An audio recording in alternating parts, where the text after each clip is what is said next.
So, but I hope when I start the presentation, I hope I will relax. Okay.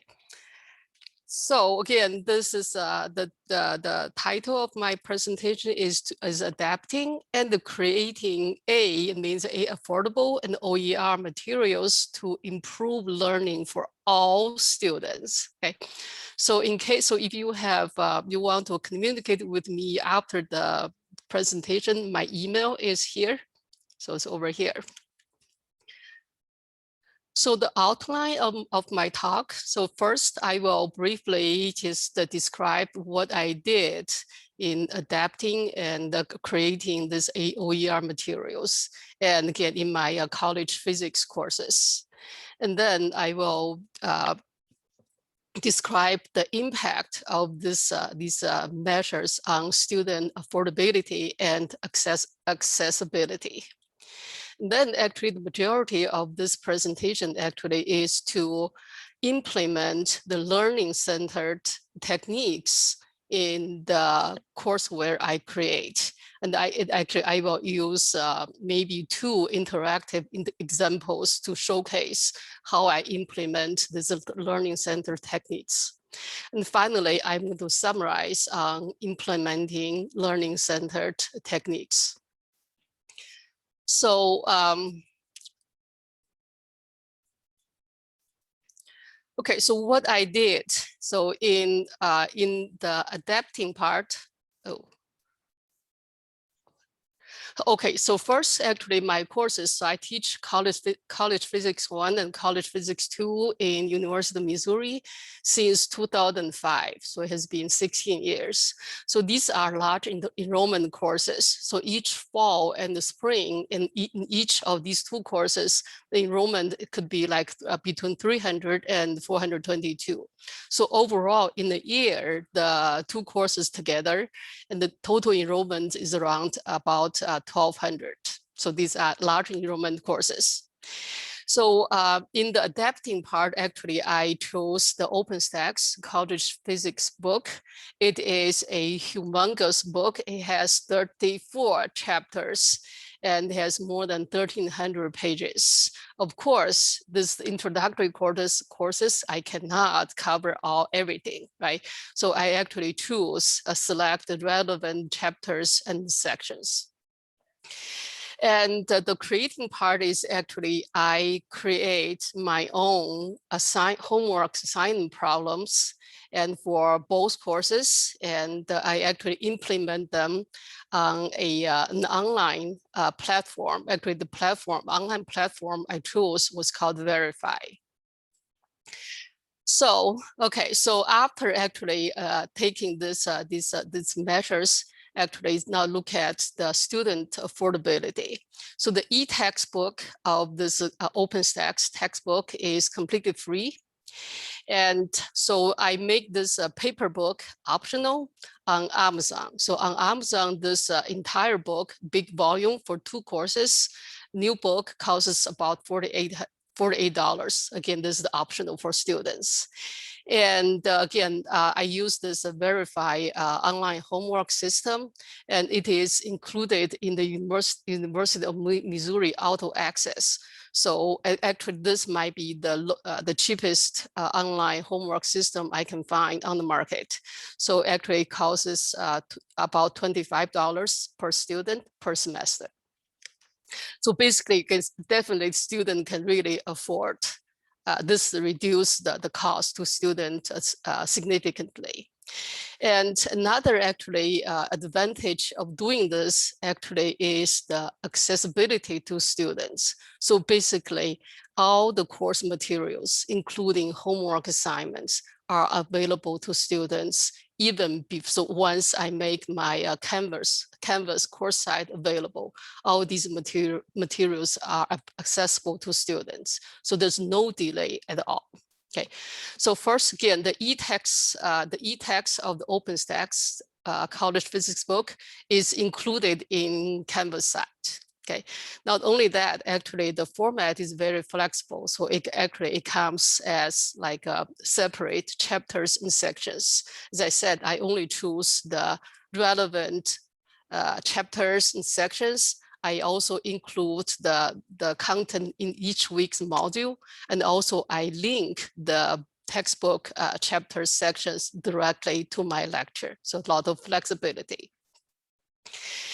And when it comes to this homework access, so this Verify software actually is completely integrated into my campus Canvas course site as external tool. Actually, this is actually, I think this shows you like when I create an assignment, I just choose this external tool and Verify, and I create this assignment, and the assignment is completely inside my Canvas site. So basically, for example, like student wants to open this assignment, they only need to open this link, and they are at the assignment site.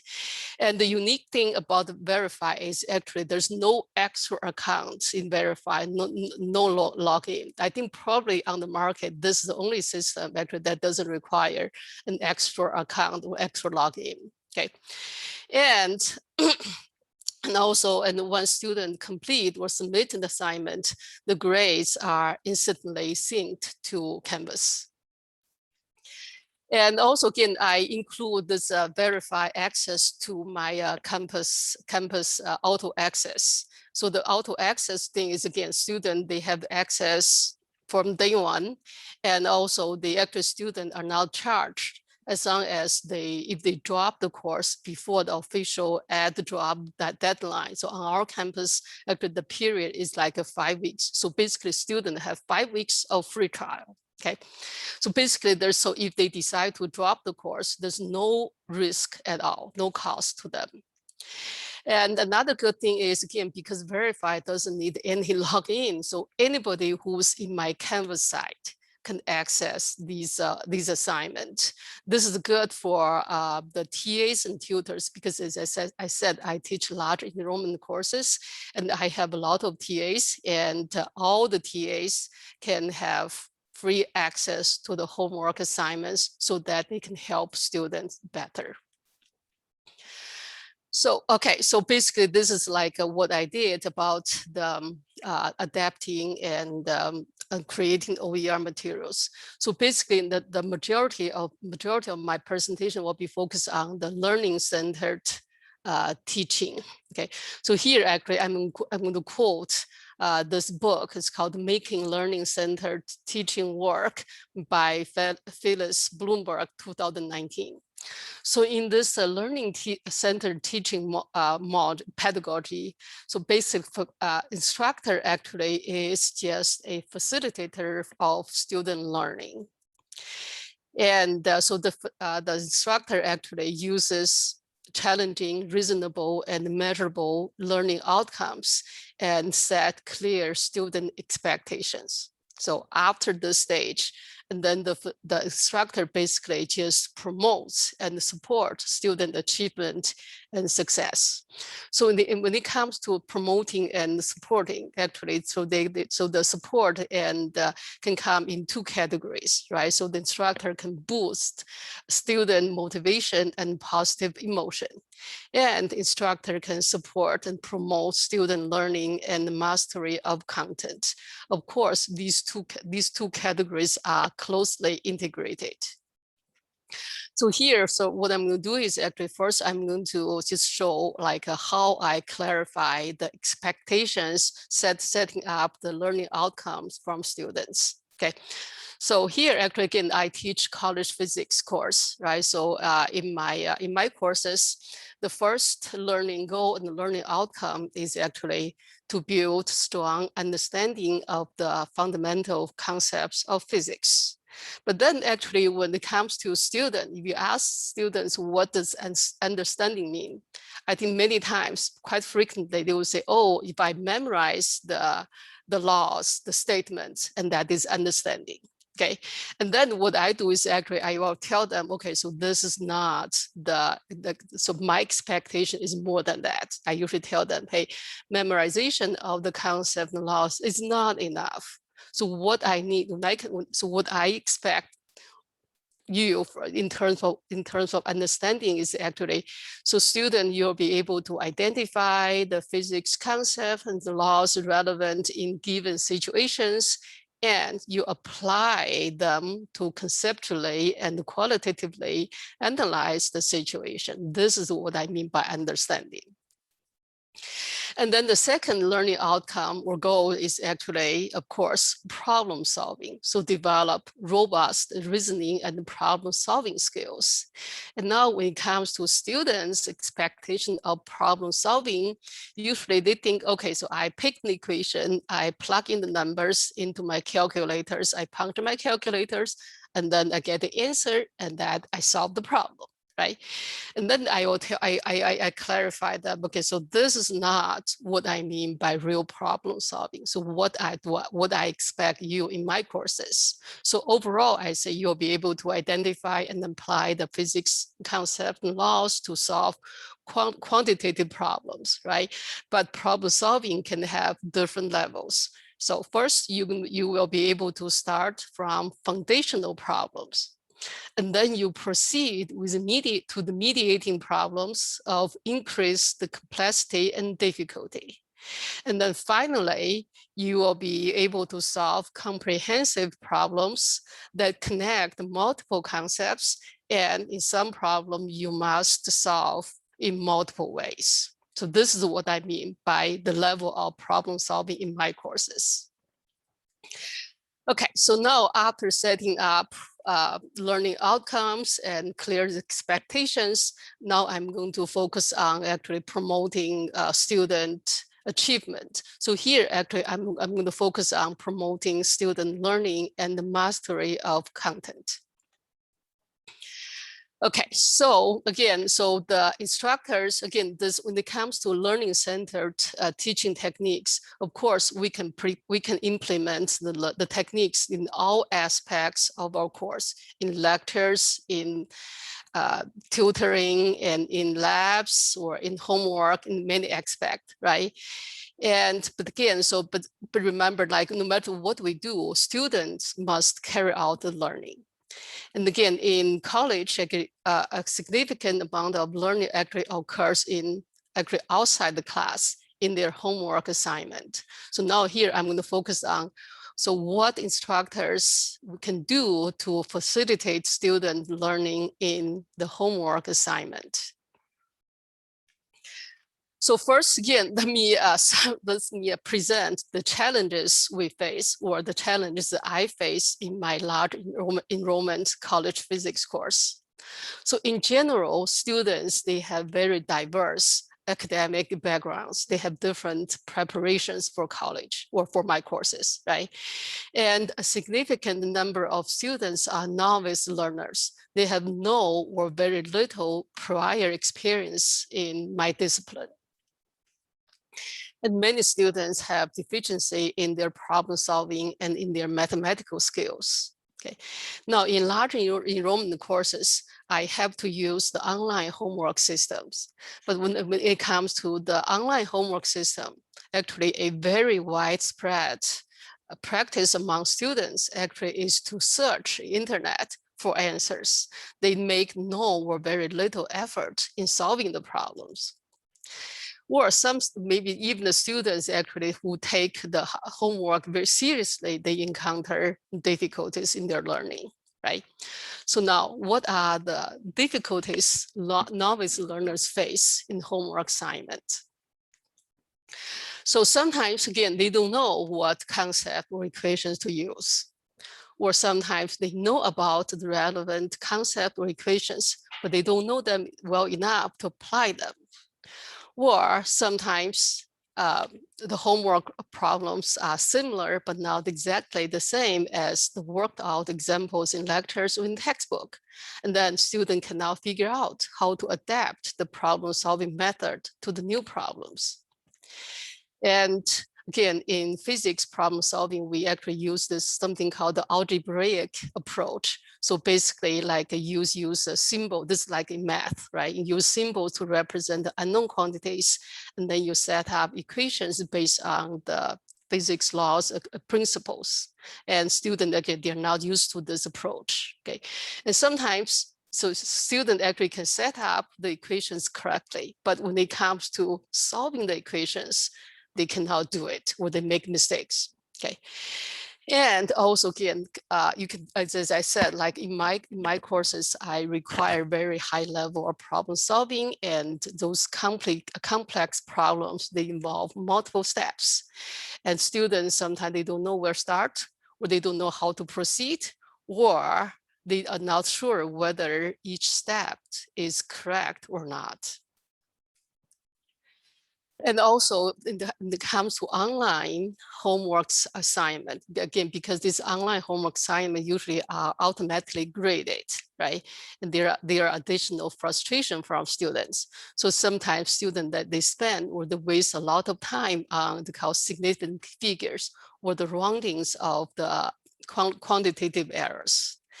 And sometimes students waste a lot of time because they didn't pay attention to some very, very common errors because they are not familiar. And again, if the problem have multiple steps, but only the final answers are submitted, and then if the final answers are wrong, students are completely lost because they cannot figure out where the mistakes were made and how can they correct the mistakes, right? So this is big frustration to students. So now again, so in this learning centered teaching, if the pedagogy, actually this word scaffolding actually is very, very commonly and frequently mentioned. Okay, so what does scaffolding mean? So scaffolding actually means it's a temporary structure of support provided by instructor. Okay, so now again, so I'm going to go into that's how I provide scaffoldings in the homework assignment problem I create. Okay. So again, before 2 years, again, prior 2 years ago, actually, I've been using the materials from the publishers, right? And I have used like the problems created by the publishers. And over the years, and from my students, I thought, okay, so I wish I can write the problem in different ways so that I can better help students. Okay, so again, I thought about that for a long time, but of course, it is a very, very big, daunting endeavor to do that. Okay, so anyway, so I realized again, the best way to provide scaffolding to students is create my own problems, but it's very daunting. And 2 years ago, I got this final push from my university. So again, in 2019, there's this system, A&OER grant. I created more than 250 online problems, assignment problem for College Physics 1. And in the summer of 2020, when all the instruction is completely online, I actually, for my College Physics 2 courses, I create a set of more than about 200 problems. So now I have a complete inventory of my own online homework assignment problem for both courses. So doing this, so other advantages of benefit of doing this actually is that the 3 essential components of my courses, the learning outcomes and the learning methods and assessment measures, they are better aligned. And also because I create my own homework assignment problems, and also I use a similar platform for the online exams, actually I can minimize the issue of academic integrity. So, okay, so now again, I'm going to use 2 interactive, maybe, I don't know, I plan for 2 interactive examples to showcase actually how I provide extensive scaffoldings to students in the homework assignment problem. So again, so you don't need to know a lot of physics. Okay, and also only simple calculation is needed. So now actually what I'm going to do is actually so I will actually use interactive polling, and I want to show you okay, how we're going to do the polling. Okay, so I'm going to copy this website to the chat. So if you click this link, it will lead you to actually a website called Poll Everywhere. That is what we're going to use for the polling. So I think this is what you're going to see. Okay, so again, so basically, let's see, you're going to actually, so you go to the website, this is what you see. You can actually enter a screen name and continue, or you can actually completely skip that that process. Okay, and then you're going to see again, this is what you're going to the screen. Basically you're waiting for me to start the polling. Okay, so I'm going to actually activate the first poll. And so the first poll is, okay, so how much physics do you think you know? Again, this is your own subjective estimate. Because, you know,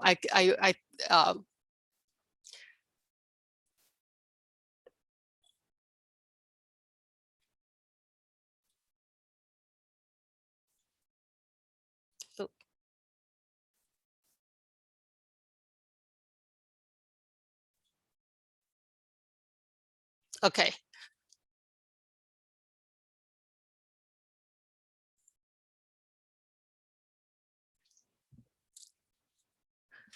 So in terms of the composition of the participants of the audience, actually is very similar to the students who started my college physics 1 course.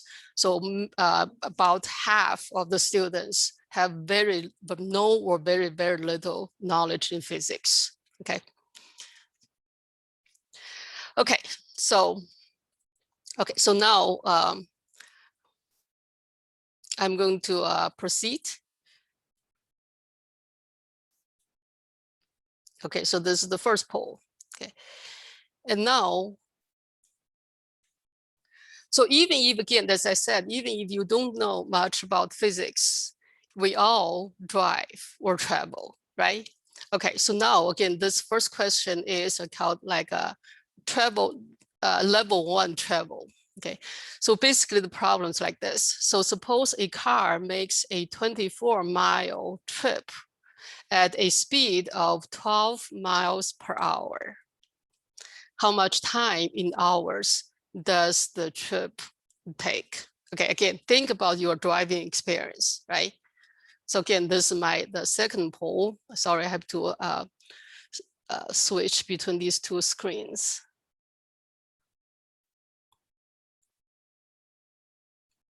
Not.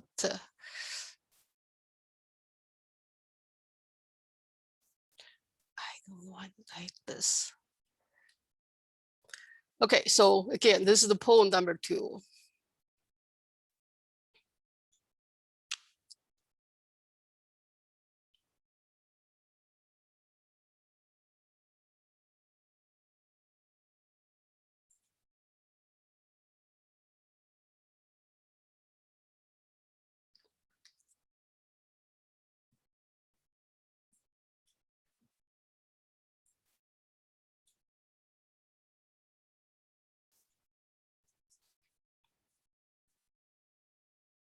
Oh, okay.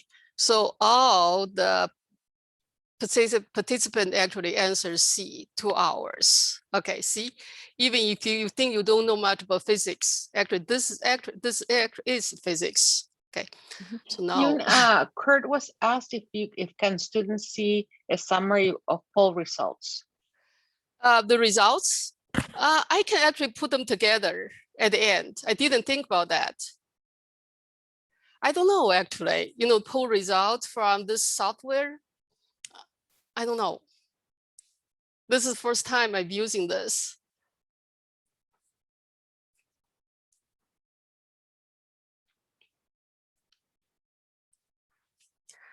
Okay, so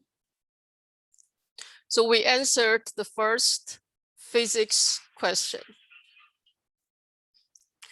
Okay, so now this is actually a question actually most students can answer, right? But actually, even though actually I still actually provide some scaffolding. First, I point out actually this is a foundational problem in terms of problem solving. Okay, so that they know actually more complicated problem will come after this. And then also I point out the learning objective. So this actually learning objective for this particular type of problem is actually the relationship between speed and time and distance. And the concept is the definition of speed is actually distance divided by time. But then I tell students actually I expect students to be able to manipulate this formula in 3 different ways: to find speed, to find time, and to find distance. And also they must be able to do such manipulations quickly. Okay, so now let's go to the next level. Okay, so now a car makes a 48-mile trip.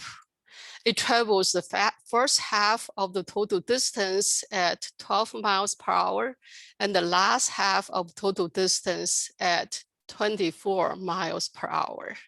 And now the question is, how much total time does the trip take? Okay, so 4 choices, and I'm going to open the third poll. There were some suggestions in the chat, Yeah. saying that you could share the poll everywhere screen, select history on the right of the poll F page, and that way you could show everyone the poll results. So I'm not sharing my poll result with the in Zoom. No, right now you're still sharing PowerPoint. Oh, okay. So what do I do? So I have to Okay. share. Oh, right. If you select new share, then yeah. you can pick something else to share, like your browser. Oh, Poll okay. everywhere Okay. open. Okay. Yeah. No. Okay. I am over where? Here. Okay. Oh, I didn't know. I thought I was when I changed my screen, I thought I was okay. So this is a poll now. So am I sharing the poll? Yes, yes, Okay. you are. Yeah. You are. Okay. Oh, that's what you're saying. Okay. Mm-hmm. Wow. Yes. This is good because 3 hours, all the participants did it actually correctly. Okay.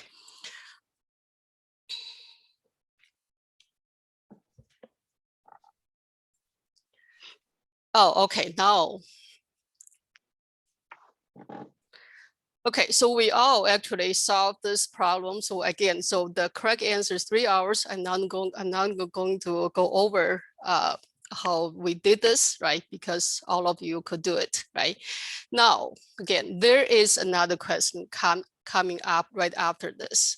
So what is the average speed of the entire trip?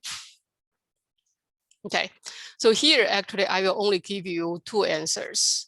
One is 16 miles per hour and the other one is 18 miles per hour.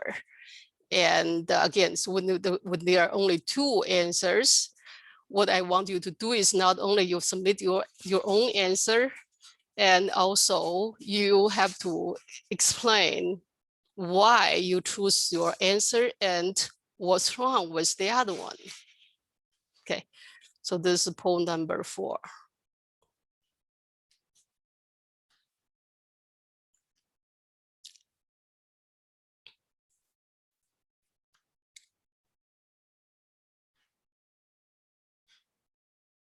Okay, let's wait a little bit, because usually when there are 2 choices, the responses could be bimodal.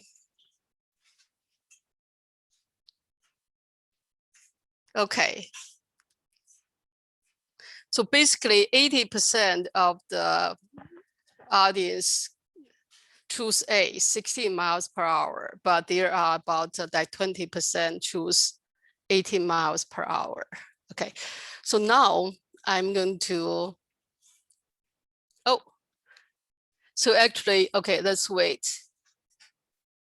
Seems like the number choosing B increases.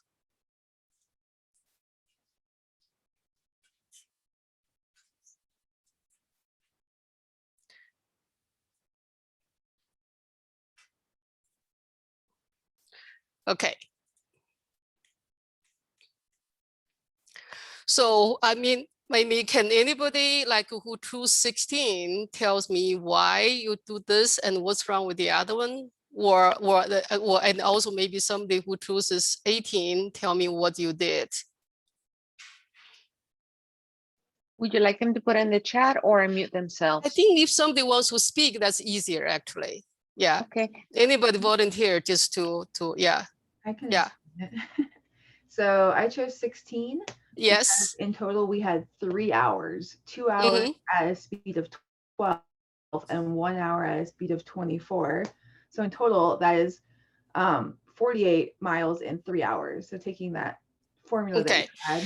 Yeah. So what? Time. But can you tell like what's wrong with the other answer? They took the average speed traveled, not the average speed for the trip. So it doesn't take the distance into account, only the 2 speeds. Okay, Stacy, what is your background? I'm a math professor. And You are? Yeah. Okay, exactly. You basically answer all the questions I want to ask. Okay, so exactly, actually, yeah, Stacy's answer is completely correct. Okay, so first of all, again, to get 60 miles per hour, you go to the definition. Definition is average speed is total distance divided by total time. Okay, and then what's wrong with the 18 miles per hour? 18 miles per hour actually is from you just add 12 and 24 at the map divided by 2, then you get 18. Okay, and so what's wrong with this 18 miles per hour? The problem is actually in general, when you do average, in general, you cannot do just add them up and divide it by 2. Okay, you must take into account something called weight. I will explain this a little bit later. Okay.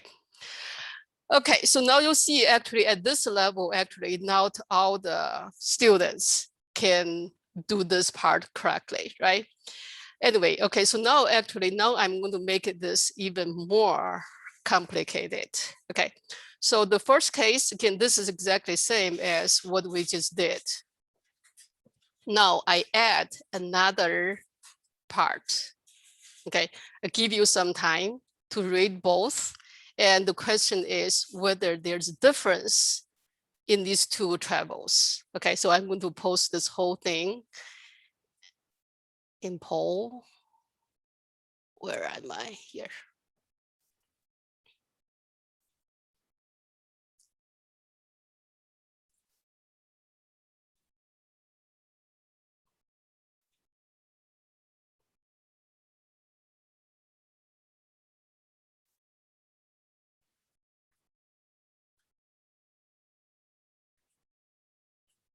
Okay.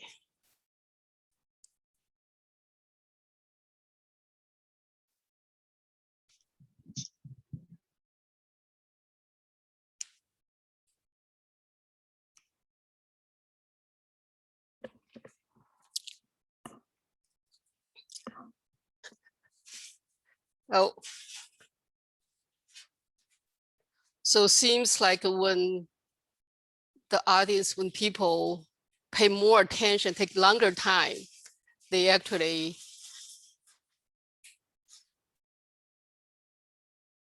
more people choose yes.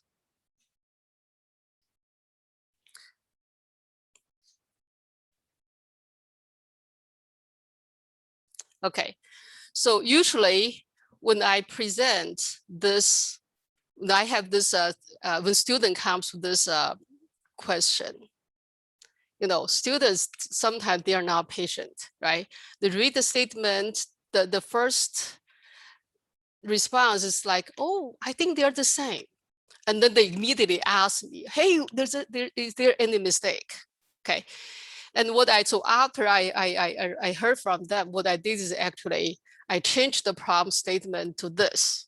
I put a lot of bold, I get case 1, case 2. I even say, hey, this case is different from case 1. Okay, pay attention to the details. I actually highlight the difference in the details.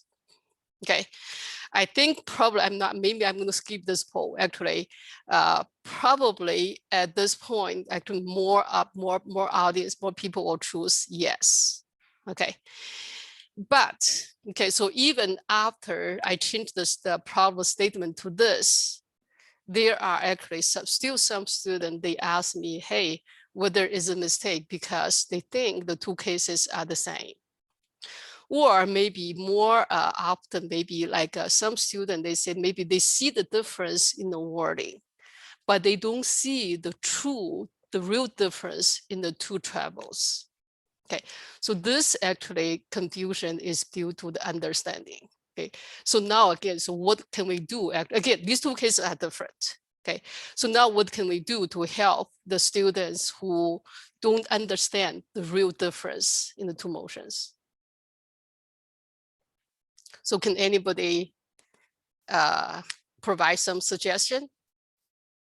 So if you are so what do you think? What can we do?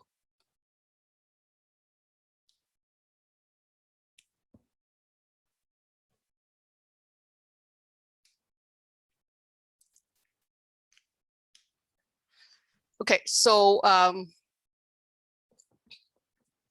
So we have in the chat add we can visuals. speak. Yeah, maybe somebody speak. Yeah, you can unmute yourself if you like. Yeah.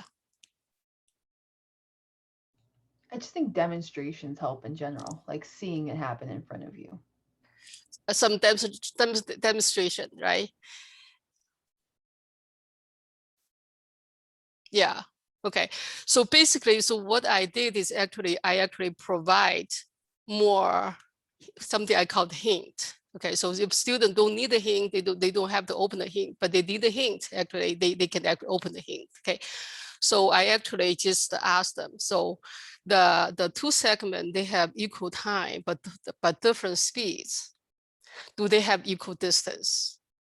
So usually at this stage, after this question, actually student realize, oh yeah, the two segments actually have different distance, and that's the difference between these two cases, right? And also I can ask which segment has smaller distance, which one has larger distance. Okay, and also in addition to that, actually I asked them to make a drawing. Okay, so make a drawing. So the first case, equal distance. That's how you draw the trip, right? The second case, the first segment actually lower speed, equal time, has a smaller distance, and second segment has a larger distance. Now actually they can visualize the difference in the two cases. Okay, so now actually even after this step, okay, and also remember the total trip is 48 miles. Okay, now I'm going to ask the same question. So what is the total time? And also what is the average speed of the entire trip? Actually, I tell students actually these two questions, so you can change the order. Okay. So now looking at this figure, so can you solve this problem?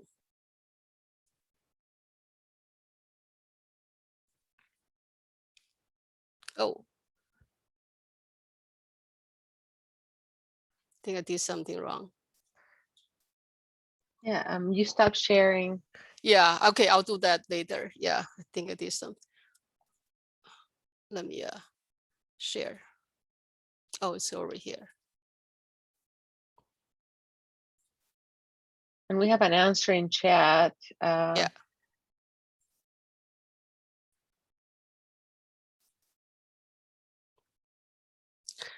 Oh, now this one. Sorry.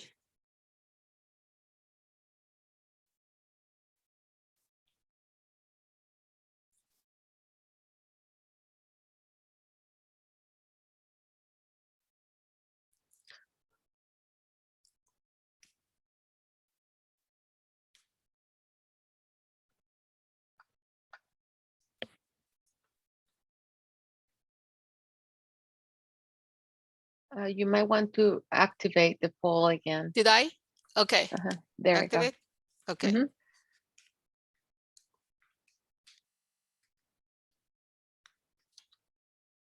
So, okay.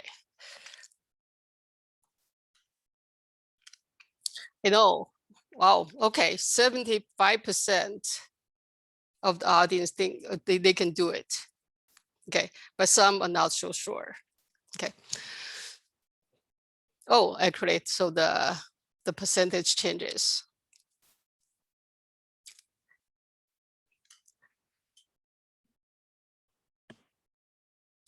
Okay, now actually for those students, I mean, again, there are many students in my course actually. So even after this step, they see the difference.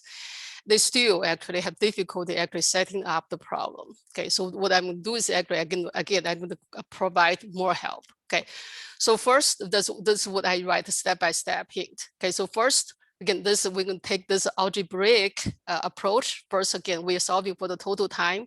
Let's use t as to represent the total time. Okay, and then how to write the time for the first segment. Remember the 2 seconds have equal time, right? And how do you write the time for the second segment? Okay, so again, total times t in each segment is half t. Okay, now I'm going to write, so now I'm going to write the distance for the 2 segment. Again, here again, you have to use the algebraic approach. Again, for distance, you have to do speed times time. Okay, first segment, speed is 12 and times half t. We do the same thing for the second segment. Okay, and then we're going to set up the equation. How do we set the equation? We know the 2 segment total distance, add them together, that's 48 miles. Again, this is what I mean by setting up the equation. Okay, now after that, we're going to actually solve that equation for the time. This is actually math part. Okay, so the result actually is 2.67 hours. So after the total distance, after the total time, we can calculate the average speed, and usually there's no problem here. Actually, it turns out the average speed here actually is the 18 miles per hour. Remember in the previous case, I give you 2 choices, 16 and 18. There 18 is wrong. Actually here 18 is correct because in this case, the 2 segments have equal time. Like this is a special situation. It's a special situation. We can actually do this, add them up, add the 2 speed up and divide by 2. Okay, so anyway, so again, so I just want you to use this because this is just only one assignment problem. Okay, again, this problem actually can provide it's a comprehensive. It can provide a lot of learning values. Okay, usually what I do is actually at the end of this problem, I actually I tell students, hey, first congratulate yourself for completing this problem, but it is not over yet. So I want students actually to reflect and self-assess. So I usually this questions. What is the learning objective? And get sense of this level of problem solving in my courses. And how much can you solve the problem without using the hint? And where did you get stuck? And why did you get stuck? And how did you get through? And what mistake did you make? And why did you make a mistake? And how did you correct the mistake, right?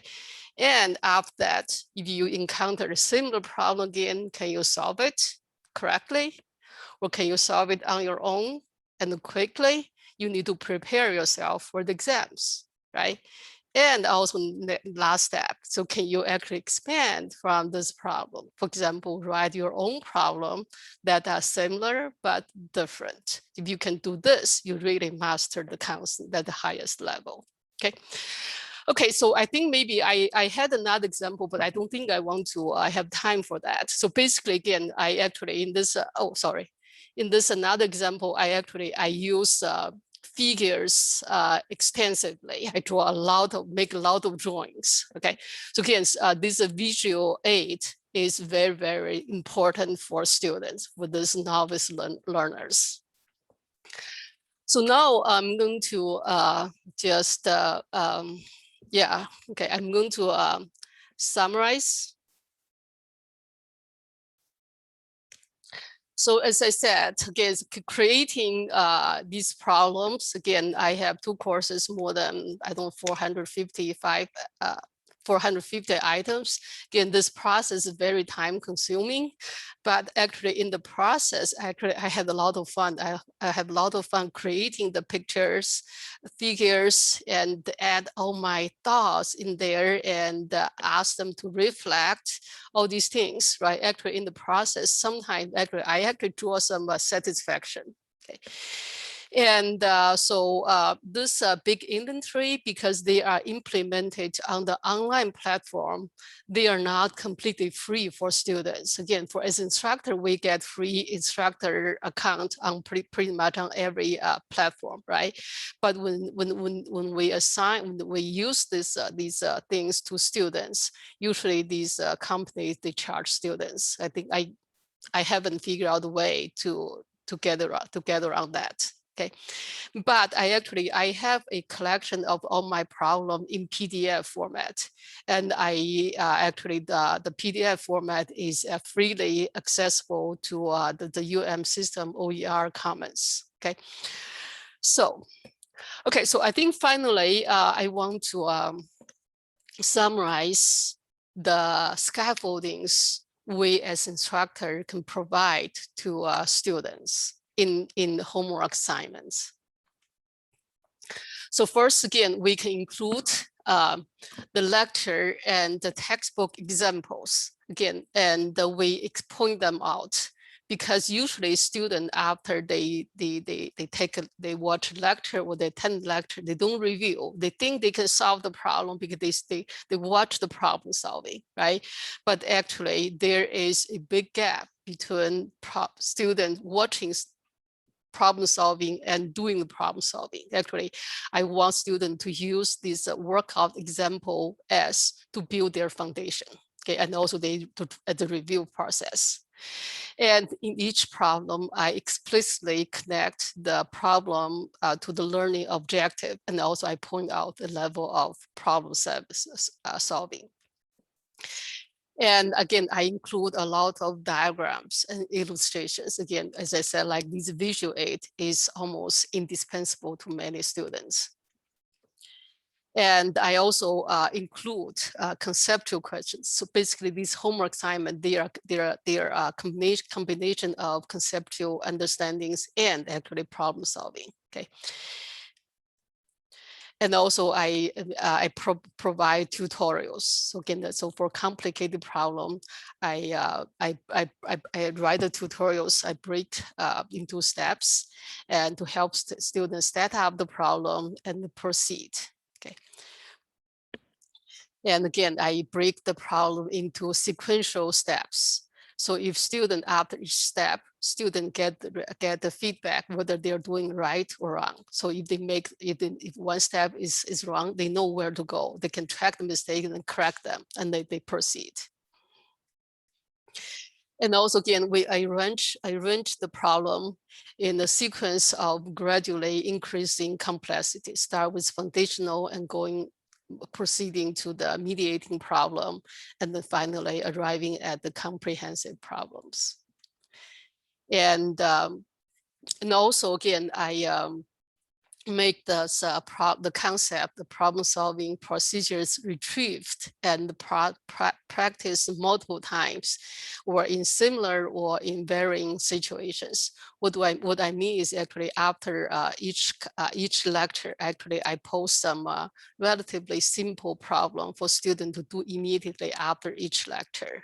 Okay, and then every week I actually have a comprehensive assignment, which includes all the content in that week, and also the problem solving are already at the higher level. Okay, and sometimes again in physics we know that actually the same concepts can be applied to situations that look very different, but in essence they are the same basic things can be applied to many similar situations. I point them out again. So you think these problems different from the other problem, but if you go through the problem solving procedure, you'll realize actually you're applying the same procedure to all these seemingly different situations, so that students don't feel overwhelmed. Okay, and also, yeah, as I said, like some problem can be solved using multiple approaches. I actually force students to solve this problem using different approaches, so they can compare and the results, and they can actually connect all these concepts together. And also, I include reminders of common mistake. Yeah, so sometimes very frequently students miss the sign. So whether it should be positive or should be negative, they mix up the sign. I always remind them again. So this quantity could be positive, could be negative. Pay attention to the sign, because if you pay too much attention to the numerical values, you miss the sign. You can try 100 times, your result will be wrong, right?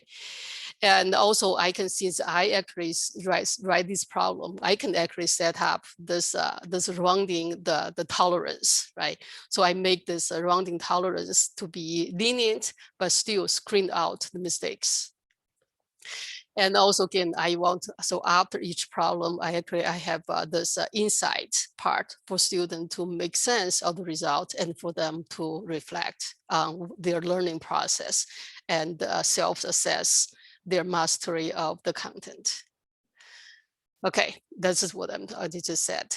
Okay, so again, basically, I always like I tell students, like, so assignment, you earn the points, right? You learn, right? But so assignment is also an important tool for you to practice for the exams. There is, you need to actually prepare yourself as early as possible. Whenever you do assignment, you're already looking forward toward the exams. Okay, so I think maybe this is what I have prepared. And so now we can have some open discussion on maybe from your own experience in your course, what scaffoldings would help you do in your course to help students learning. We're over time a little bit, but I think Oh, we can probably, yeah, but we could probably spend a couple of minutes doing that. Just real quick, somebody asked if you're sharing your slides. So I'm going to stop share.